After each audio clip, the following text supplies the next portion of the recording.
case by case dependent, obviously, right? Nutrition is such a personal journey for people. And I've tried the super strict and rigid, follow your macros to a T, paleo diet, lean, like everything perfect. But obviously nobody sticks with that, or they do for like a week and then they get bored. And Chick-fil-A is really good, so Chick-fil-A is good, right? It's delicious.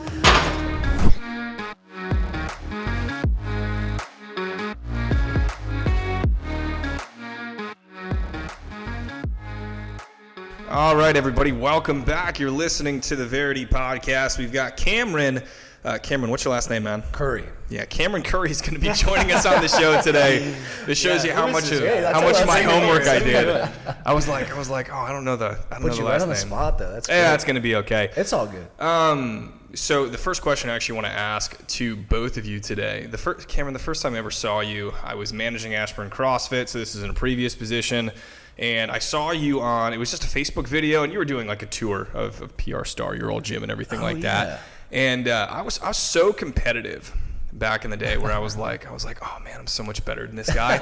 And I would also say the same thing when like I'd see a post from Monroe and everything, and like that competitor just kind of inside me like drove me to like, hate's a strong word, but be like, I really dislike this guy. And I knew absolutely nothing about you. Wow. Do you guys ever feel that way when you're going toe-to-toe with somebody on a barbell, or when you guys are seeing other videos from other gyms, despite us really having the same goal where we were just trying to help people back in the day? Yeah, I think, I'll kind of start things off. I think like in this space, there's a certain type of person that is drawn to not just CrossFit, but like high-level CrossFit, where it's that competitive, almost ego-driven, emotionally charged thing. So I totally get that. I've been there 100 times. Comparison, I've done it time and time again, and it's usually unfounded in a lot of ways. Like, I don't know anything about this person. Why do I feel this way? So for sure, I totally understand what you're saying. Yeah, of course. That's natural. That's totally. I think that's it is. It's natural. It's like, hey, I'm trying to be big man, and this guy looks like big man, and I'm impressed. But there's something where I'm like, I want that. But yeah, no, of course, it's natural. But then once you get us in the room, it's all love, right? I hope it definitely is. For sure. Yeah, and you showed up, I don't know, you were in the gym, a couple weeks ago, and I was like, oh, I'm pretty sure that's Cameron. And then I think Chelsea walked in, she's like, oh my gosh, it's Cameron. I was like, all right, that's that guy. And you were like, you were so nice to everybody. And I was like, God, why do I have these thoughts in my head where I'm just like, everybody's evil if they're opposed to me or they're trying to go after different clientele in a different space? Well, silly thought, but it's interesting. But it makes you more like, it makes you seek out improvement always, right? Because you're constantly like, I want to get there, I want to be there, or I want to continue to lead the way and that sort of thing, I think. I agree. And I think that what you said, you were like, hey, there's two types of people. Yep. There's leaders and followers, man. And, you're a leader. That's right. All right. Well, with all that in thought, besides me not liking you a couple of years ago based on a video, Cameron, tell us about you, man. What are you about? What's your story? Oh man, my story, like we got to keep this to like 40 minutes, right? You said 30 to 40 minutes. It's a long story, it really is. I found CrossFit early in a young age. 11 or 12 years ago now. I was in the military, and again, that hypercharged, like competitive environment. Thanks for your service there, dude. I appreciate that. Thank you very much. I did 7 years in the Air Force and did CrossFit for the majority of that. And I realized early on, like a couple of years into my military contract, like, God, I really want to coach CrossFit for the rest of my life. Like, this is what I want to do. But I had 5 years left on my contract. So I finished my time in the military, loved every second of it, got to travel the world, coach in Italy, Africa, California. Yeah, wow, Florida. That's cool. So I bounced around quite a bit, and that kind of broadened my worldview a little and exposed me to several different types of, not even several, thousands of different kinds of clients out there. Made my way to the States, started coaching in Florida full-time, moved to Hong Kong, coached over there full-time. That eventually was just one of those things where I got burnt out from the culture. It was a very like work hard, play very hard kind of culture. So it was sorry, that was where? In Hong Kong. In Hong Kong, okay, I got you. So I got 2 years over there, came back over to the States to coach full-time at PR Star Fitness over in Chantilly, loved it, and felt like the next iteration of my coaching career was to start my own business. So that's where I am now, Base3 Fitness.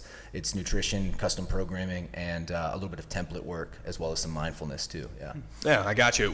Before CrossFit, were you a sports guy? Did you enjoy working out, or was it something where you stumbled upon .com or saw a video and you're like, that looks cool? Actually, it was all to kind of impress a girl. It was a Marine the things girl. we do for love, man.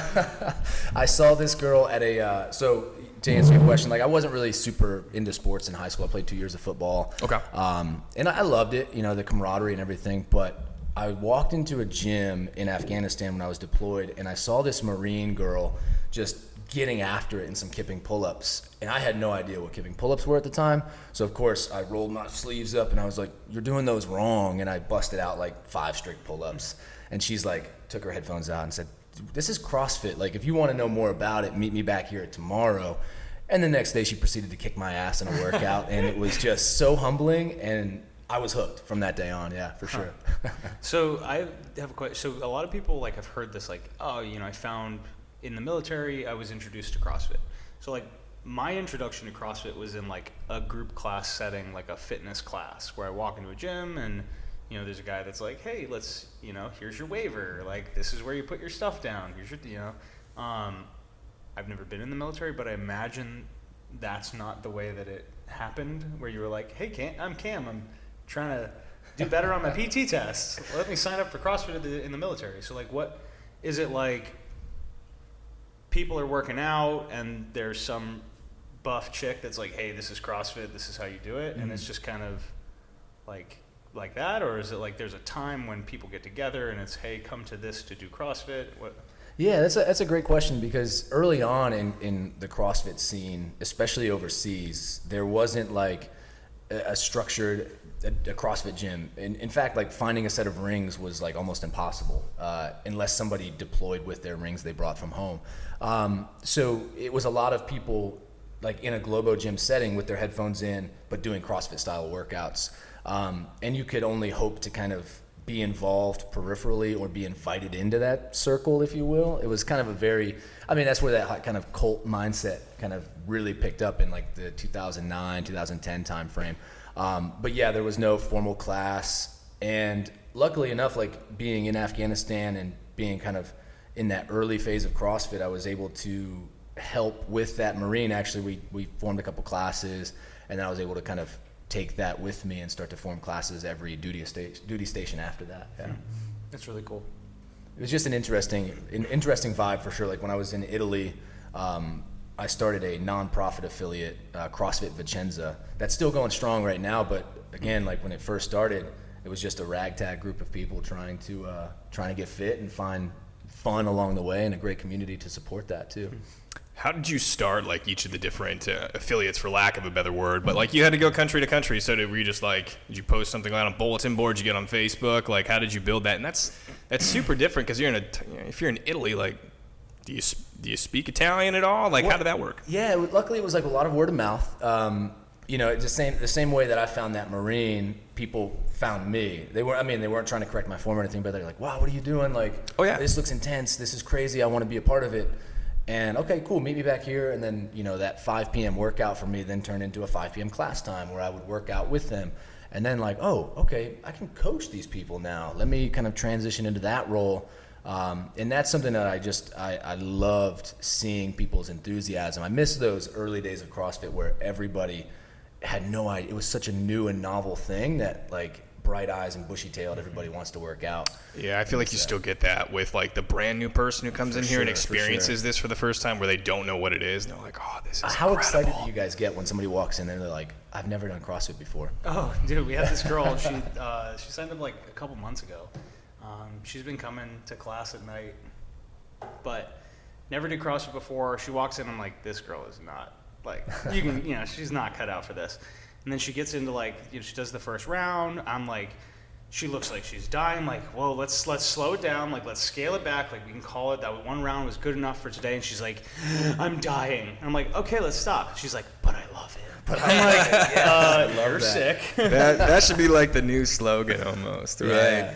I'm dying, but I love it. Yeah, that's such a great opportunity. It's so awesome when you and, find people that are like that. Like some people you kind of have to like drag them through it, and then some people just latch on and just want everything from it. I think that's a really big part to it, though, is like you can almost like feel your hard work being put into that. Whereas, you know, when we go to the Globo gym and I'm doing curls, which don't get me wrong, I love doing a good curl still today. Oh yeah. But you know, if you don't get like a super good pump on or anything like that, like you're gonna walk out, it's like, oh, like what did I really do, right? Or God forbid, maybe you don't know what you're doing, you just waste an hour, maybe just kind of walking around the gym. Whereas CrossFit, you know, you pick yourself up off the floor and it's like, you can feel yourself and all the work that you just did. Yeah, absolutely. Cameron, what were you going to say? Well, I think the vital part is that community feel. Like the fact that she was dying, you recognized that, you came over and you were there. And I'm sure at the end of class, people came over and gave her high fives. And that is what it's all about, for sure. Yeah, definitely.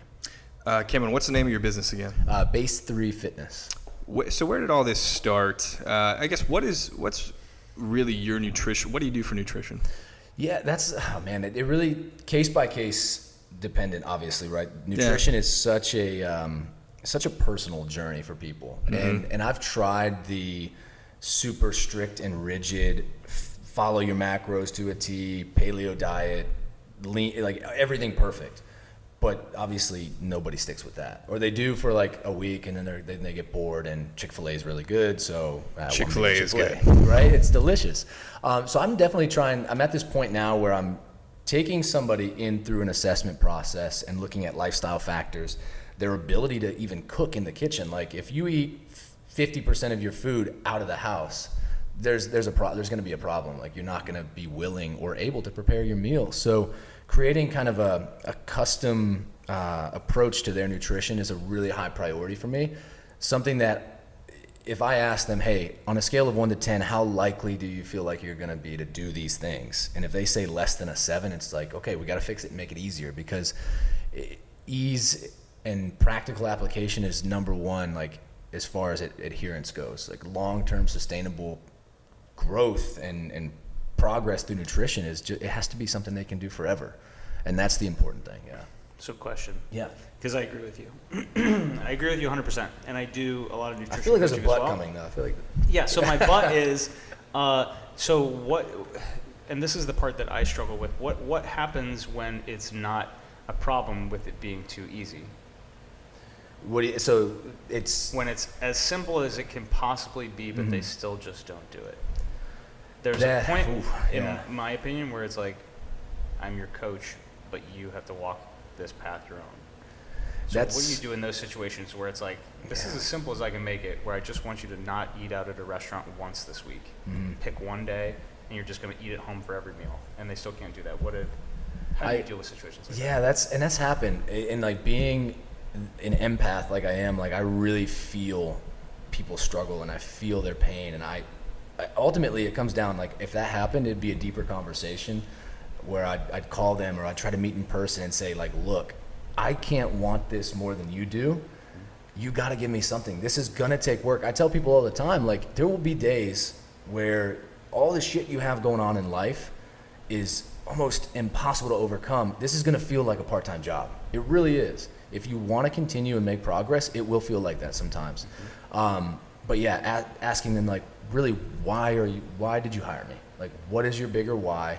And then hopefully attaching some value to that, so they walk away feeling like, all right, maybe I can do that one thing. But if I want it more than them, it's one of those things where it's like you fire a member, right? If that member didn't fit in with your culture and your community, I would have to fire a client, because again, it's a representation of me as a coach.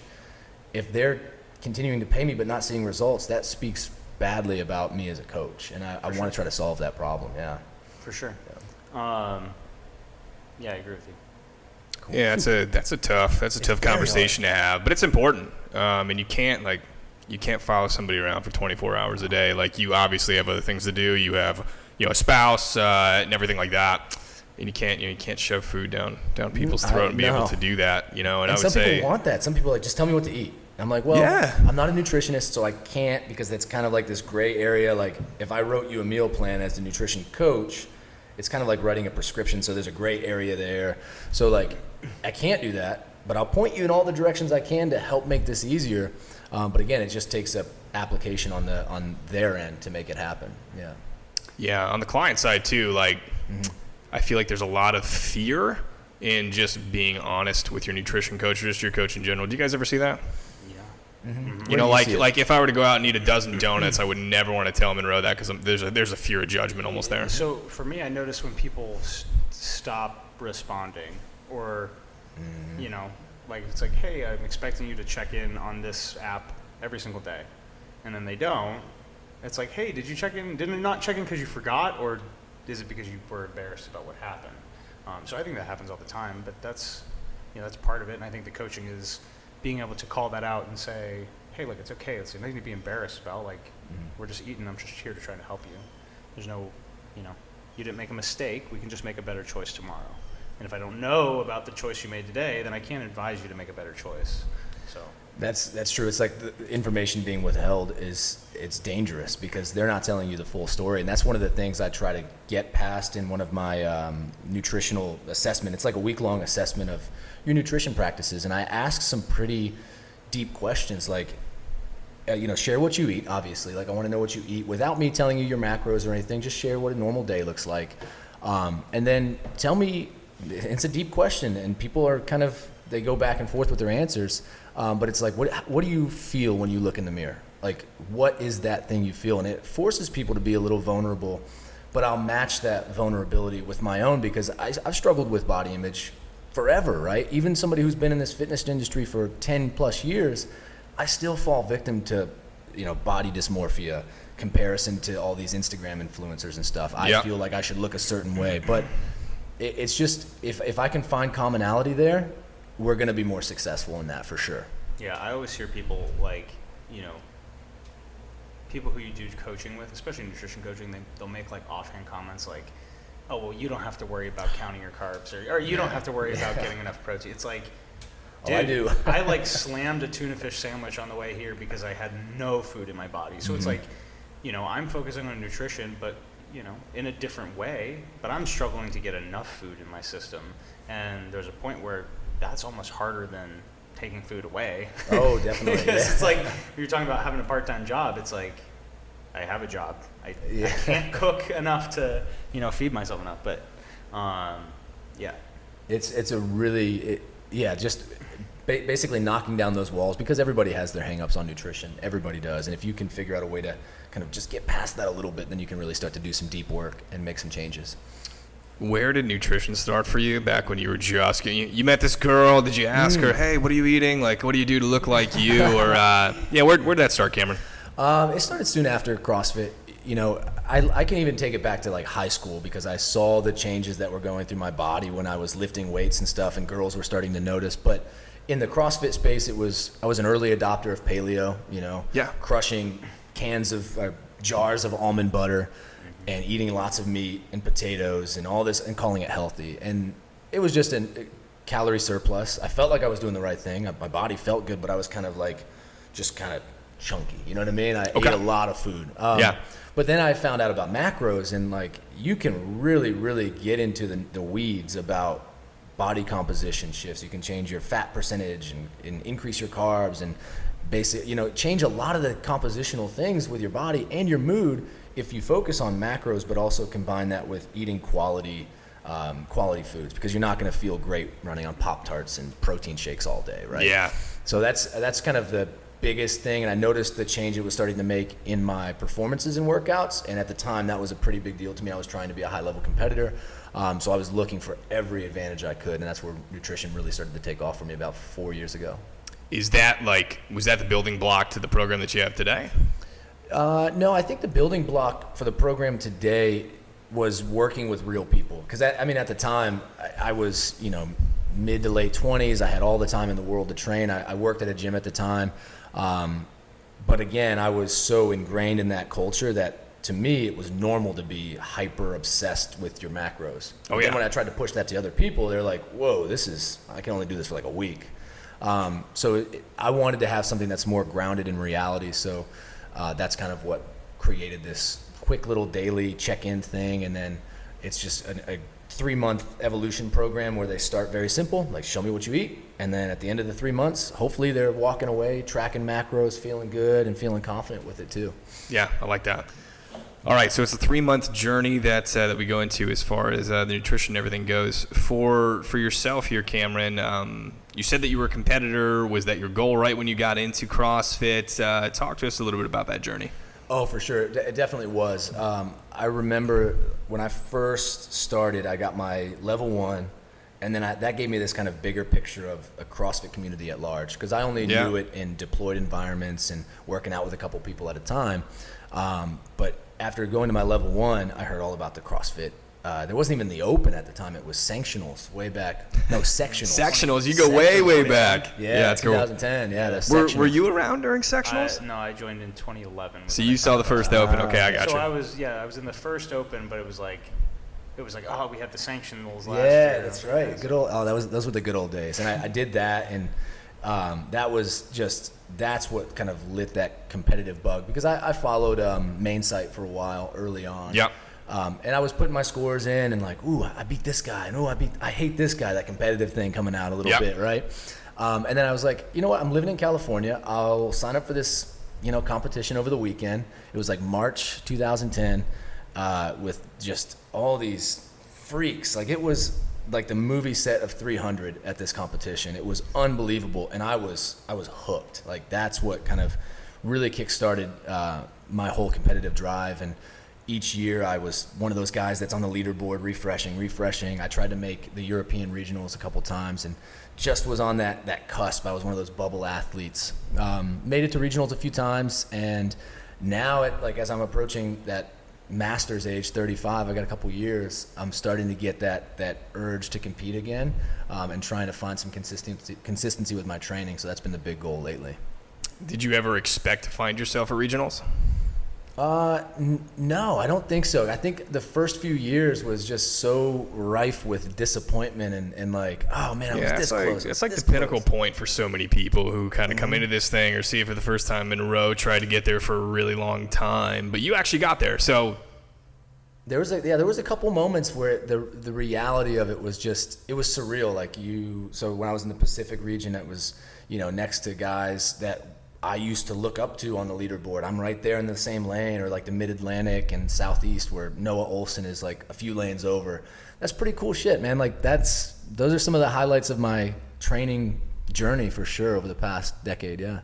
What was the biggest failure that you had at regionals?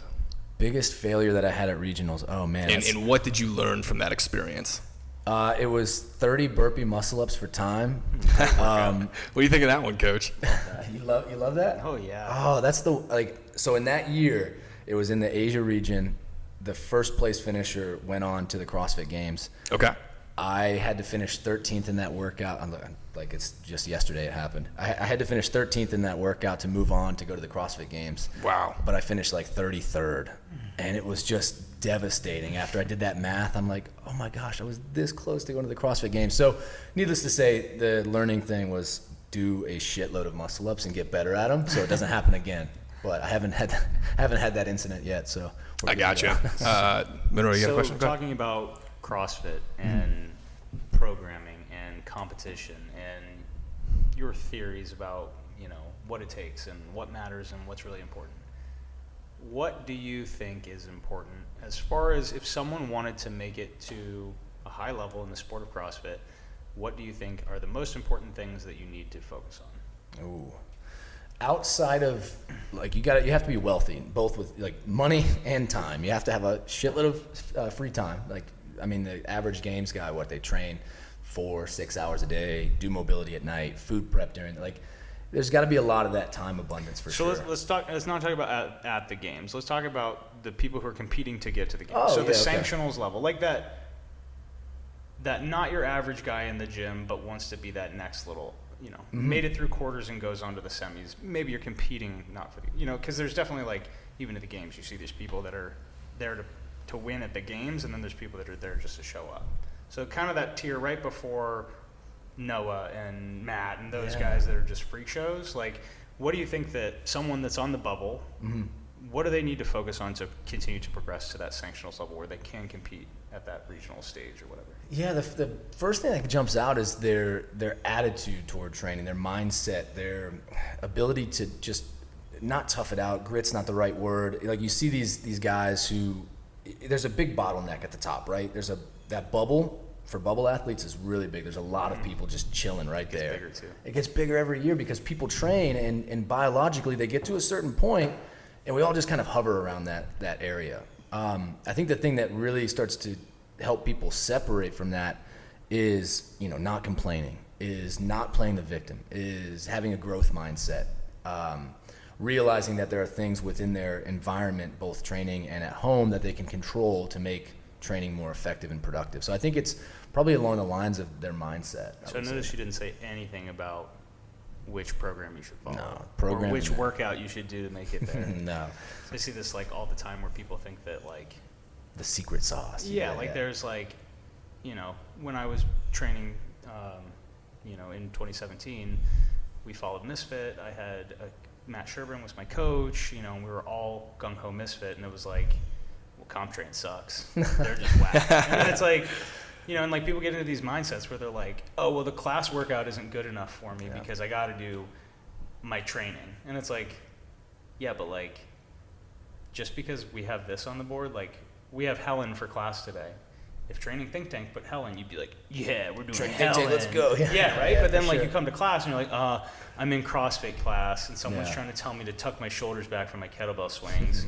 This isn't competitor training.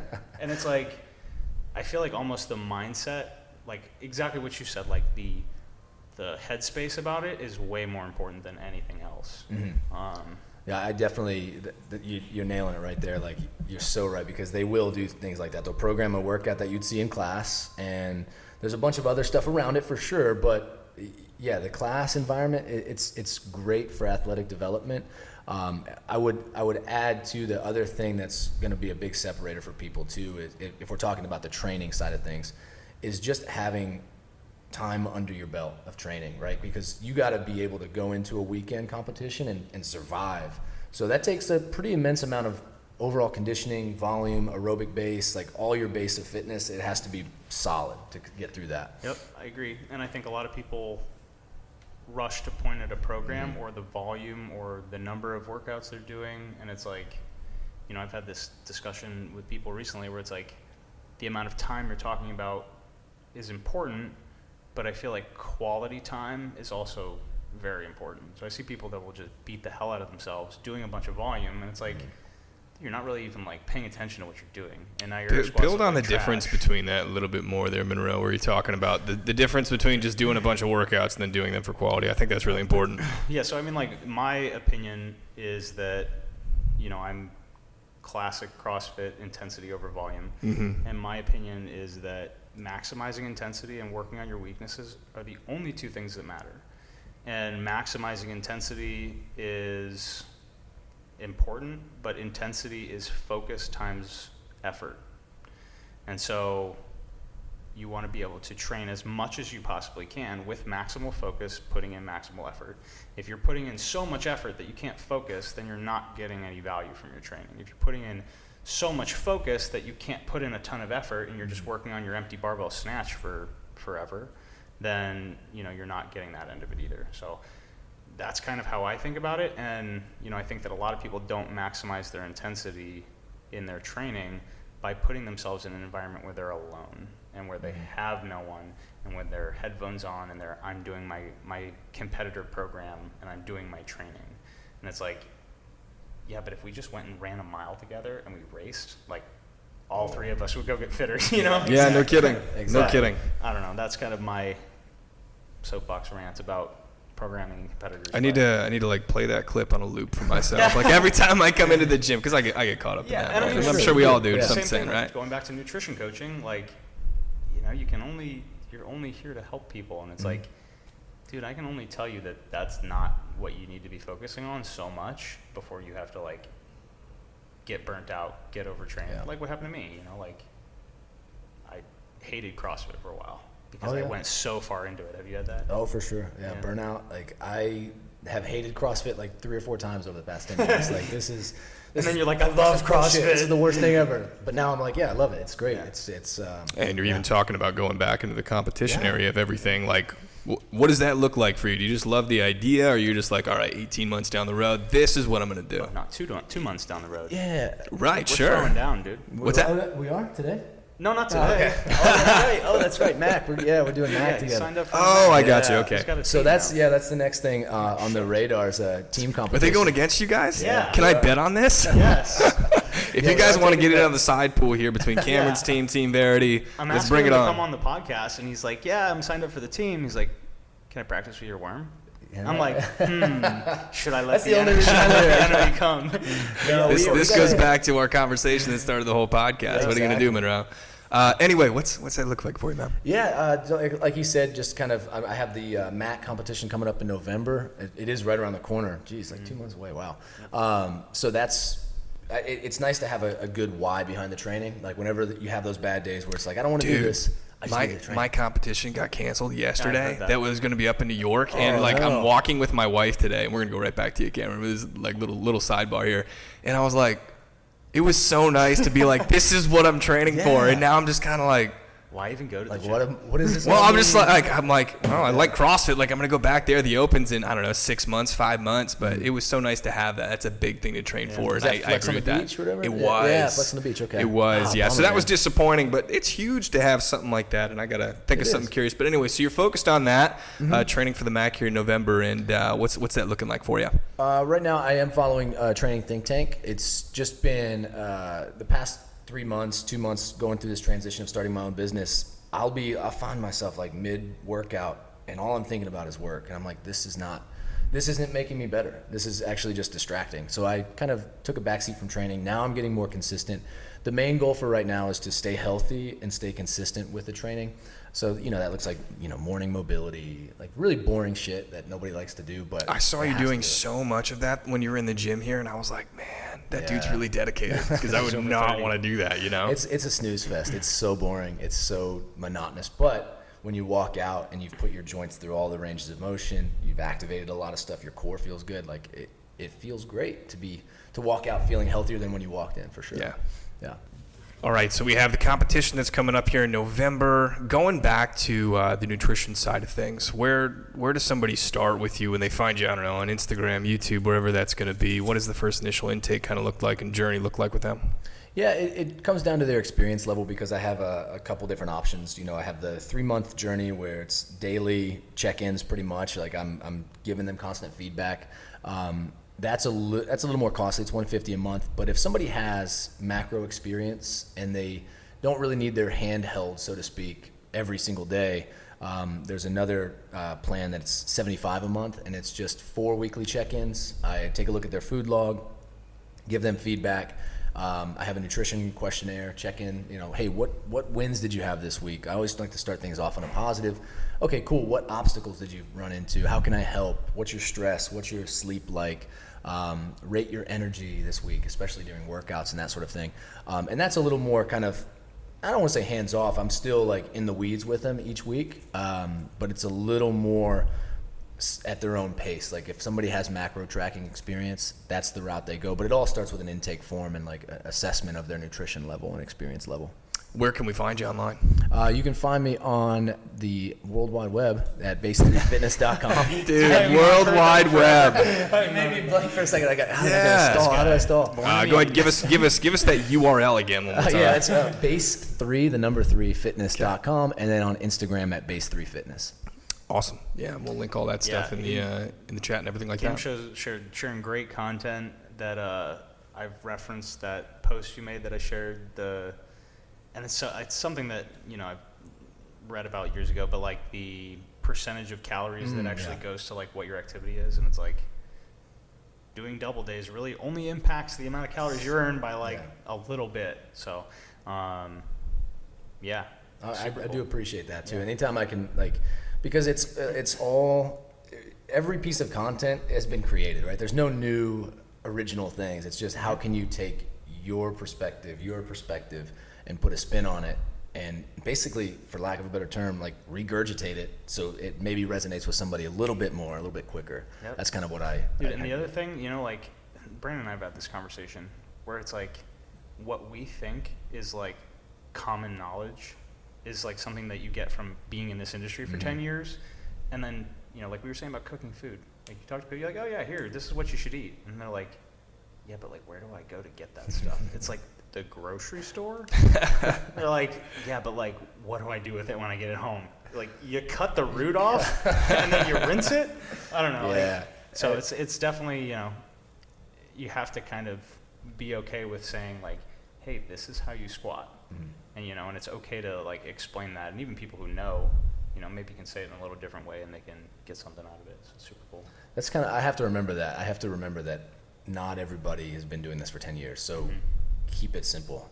Keep it even simpler than that. Like, dude, I have the same problem with the shorts that I do because I'm like, let me show how to do a pegboard climb. And it's like so hyper specific that it's like, I don't want to show how to do a strict pull up. It's like, you know, so. But that has a broader audience. Right, for sure. For sure. And like for most people, it's probably a lot more valuable than being like, oh, that's cool. I'll never climb a pegboard, but sweet Next, video. yeah. So. Monroe, any other questions here for Mr. Cameron? Oh, I have no questions. No questions. Awesome, man. We got to bring him back for post Mac, and you guys can talk about how the throwdown went down. Love to do that. Team versus team. Yeah, and if the audience wants to get in on a side bet here and start hawking money at one of these two teams to win, cool. I can definitely fund that. We can figure that out. Let's go closing thoughts here, Matt. Monroe, what you got? Closing thoughts. It's all in your head. You know, that was key. Everything's I mental. like that. You win it first in your head. I had a huge win this week.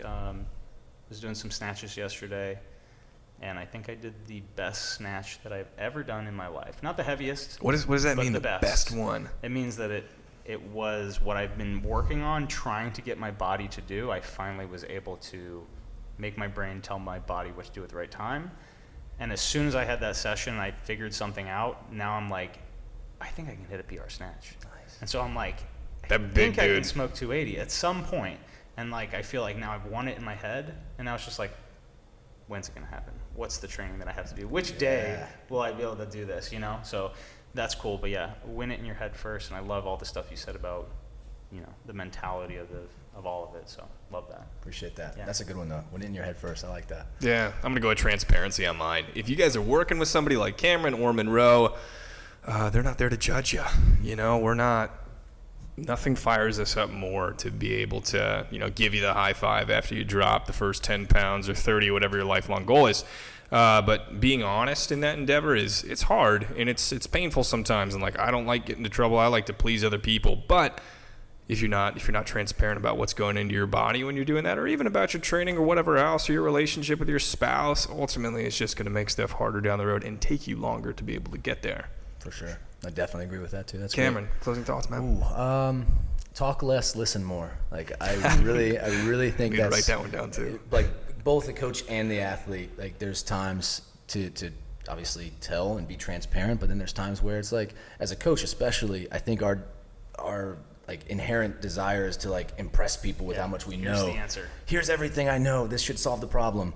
But if you don't listen enough, you're not gonna hear the problem in the first place. So love that. Cool. All right, guys. You've had Cameron, last name? Currie. You've had Cameron Currie on the Verity Podcast, guys. Thanks so much for listening. If you guys haven't given us a review yet on Apple Podcasts, if you guys could scroll down, smash the 5-star button, that would be great. If you guys are watching on YouTube, if you guys could give us a like and a comment in there as well, that'd be great. You're listening to the Verity Podcast. Guys, thanks so much. Thank you.